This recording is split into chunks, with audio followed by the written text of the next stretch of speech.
विद्या एक middle class परिवार में अपनी 3 छोटी बहनों राधा, मीरा और गोपी के साथ तमिलनाडु के एक छोटे से गांव अश्वनीपुरम में रहती थी। उसके पिता वेंकट एक बस ड्राइवर और माँ सुरेश्वरी सिंपल सी हाउसवाइफ थी। बड़ी बेटी विद्या का विज्ञान की तरफ विशेष रुझान था। वो एक साइंटिस्ट बनना चाहती थी, जिसके लिए वो दिन रात मेहनत करती थी। उसका सपना साकार होने की कगार पर ही था, क्योंकि उसका बीटेक फाइनल ईयर का एग्जाम क्लियर हुआ था। माँ, पिताजी, राधा, मीरा, देखो कितनी अच्छी रैंक आई है मेरी एग्जाम में। अरे वाह दीदी, तुम्हारी मेहनत रंग लाई है। ये बल्ले बल्ले।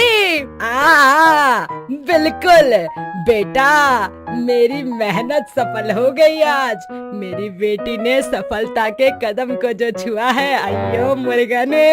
हाँ माँ, बिल्कुल।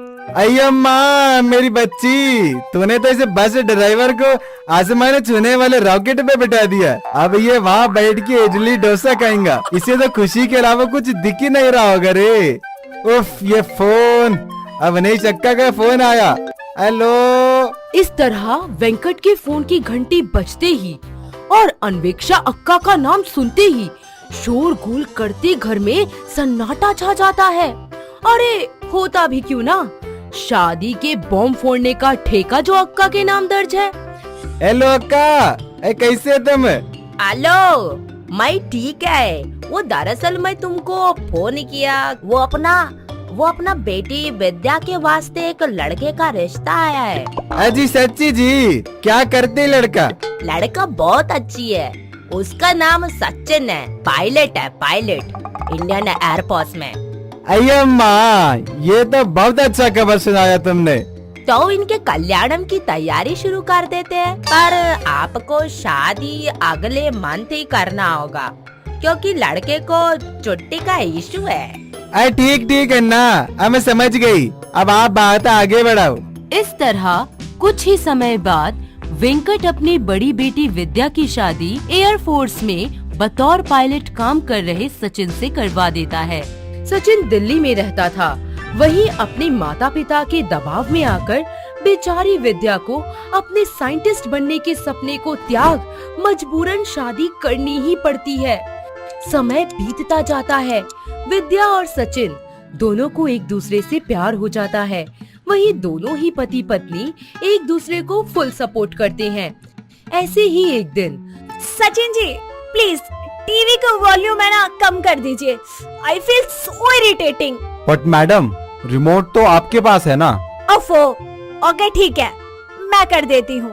अरे ये क्या, वॉल्यूम की जगह टीवी ही ऑफ कर दिया।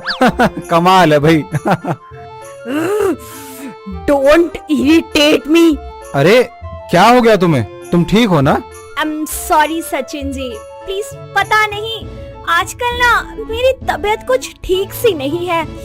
बॉडी में बहुत ज्यादा वीकनेस और चक्कर से आ रहे हैं। और तुम अब बता रही हो? That's not good. चलो उठो फटाफट से, डॉक्टर के पास चलते हैं। ठीक है, चलिए। विद्या को चक्कर आ जाते हैं, जिसके कारण वो धड़ाम से जमीन पर गिर जाती है। वहीं उसका पति सचिन उसे उठाकर डॉक्टर के पास ले जाता है, जहां डॉक्टर उसका ट्रीटमेंट करते हैं और उसकी रिपोर्ट्स के बारे में सचिन को बताते हैं। डॉक्टर साहब, कैसी है मेरी बीवी? जी देखिए, घबराने की कोई बात नहीं है। ऐसी हालत में सब बहुत नॉर्मल है। ऐसी हालत? डॉक्टर साहब, आप कहना क्या चाहते हैं? Sachin ji, it's very simple. Your wife is pregnant and you have to take care of her. बस समय समय पर मेडिकल चेकअप कराना मत भूलिएगा, okay? Doctor sir, thank you so much for giving me this awesome news. क्या मैं अब अपनी बीवी से मिल सकता हूँ? सचिन अपनी बीवी विद्या के पास जाता है और उसे गले से लगा लेता है। दोनों इस नए मेहमान के आने की तैयारियां करने लग जाते हैं। तभी अचानक सचिन को एयरफोर्स से बुलावा आ जाता है।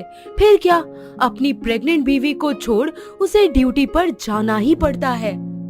सुनो, अब मुझे जाना होगा। तुम अपना और हमारे बच्चे का, दोनों का खूब ख्याल रखना। ठीक है, मैं हमारा और हमारे होने वाले बच्चे दोनों का ख्याल रखूंगी, पर आप जल्दी आना। और हाँ, किसी भी तरह की अगर कोई दिक्कत हो तो तुरंत कॉल करना मुझे। ठीक है जाइए, वरना जाने नहीं दूंगी। मिस यू इन्ना सारा। इस तरह सचिन अपनी ड्यूटी पर चला जाता है और विद्या अपनी गृहस्थी और होने वाले बच्चे की देखभाल में व्यस्त हो जाती है। सब कुछ बहुत बढ़िया चल रहा होता है।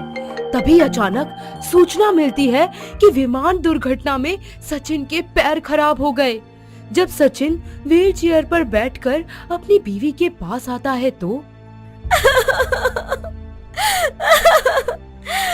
सचिन जी, ये सब कैसे हो गया? डोंट क्राई यार, you are wife of air force officer. Now smile please. जी ठीक है। अपने पति का ऐसा हाल देख विद्या को बहुत बुरा लगता है। तभी एक दिन उसके पेट में बहुत तेज दर्द उठता है। सचिन डॉक्टर को फोन मिलाता है। डॉक्टर उनके घर आते हैं और विद्या का चेकअप करते हैं। सचिन जी, आपकी बीवी का मिसकैरेज हो गया है। आई एम सॉरी। डॉक्टर साहब, ये क्या कह रहे हैं आप? मेरी बीवी ठीक तो है ना? जी, अभी इनमें वीकनेस काफी है, तो आपको ज्यादा ख्याल रखना होगा। और इस तरह की सिचुएशन में ज्यादातर लेडीज डिप्रेशन के शिकार हो जाती है, सो प्लीज बी अवेयर। अपनी बीवी विद्या को मिसकैरेज के कारण डिप्रेशन में जाते देख सचिन को बहुत बुरा लगता है। वो उसे किसी भी तरह इस डिप्रेशन के चंगुल से निकालने के लिए अथक प्रयास करता है। और फिर क्या, वो एक दिन विद्या के घर फोन मिलाता है। सासू माँ प्रणाम। खुश रहो बेटा, विद्या कैसा है? जी वो ठीक है, पर आप बताइए वहाँ सब कैसे हैं? यहाँ सब बढ़िया, बहुत बढ़िया। तुम सुनाओ। हाँ जी, बस आप ये बताइए कि विद्या को सबसे ज्यादा क्या पसंद है? अयो मुर्गन, उसको कॉपी किताब बहुत शौक था। बचपन में साइंटिस्ट बनना चाहता था वो, पर शादी कार इन सब के कारण उसका सपना टूट गया बीच में। ठीक है माँ जी, अब मैं फोन रखता हूँ, बाद में फोन करूँगा। सचिन अपनी बीवी को डिप्रेशन से निकालने के लिए जी तोड़ मेहनत करता है। अपने पति के सपोर्ट व खुद की मेहनत और लगन से विद्या इसरो की एक काबिल साइंटिस्ट बन जाती है। कॉन्ग्रेचुलेशंस साइंटिस्ट साहिबा, अब तो खुश है ना आप? सब आपकी ही मेहनत है। दिल से शुक्रिया है आपको, मेरे सपनों की उड़ान को पंख देने के लिए। या यू डिजर्व्ड इट। मैंने तो सिर्फ अपने प्यार को सपोर्ट किया है, जो मेरा फर्ज था। आखिर जीवन संगिनी हो तुम मेरी। इस तरह साइंटिस्ट विद्या अपने काम में मग्न रहती। पूरे इसरो डिपार्टमेंट में सब उसके काम की प्रशंसा करते और बहुत सम्मान करते। वहीं विद्या अपने प्रोफेशन और घर दोनों में बैलेंस बनाकर जीना शुरू कर देती है। कुछ ही समय बाद पता चलता है कि वो दोबारा प्रेग्नेंट हो गई है, जिसके कारण उनके घर में फिर से खुशियों की लहर दौड़ जाती है। पर फिर भी वो लेबोरेटरी जाना बंद नहीं करती। कुछ ही महीनों बाद हमारी प्यारी साइंटिस्ट बहू विद्या जुड़वा बच्चों को जन्म देती है, जिन्हें पाकर विद्या और सचिन की इनकम्प्लीट सी फैमिली कंप्लीट हो जाती है और दोनों खुशी खुशी रहने लगते हैं।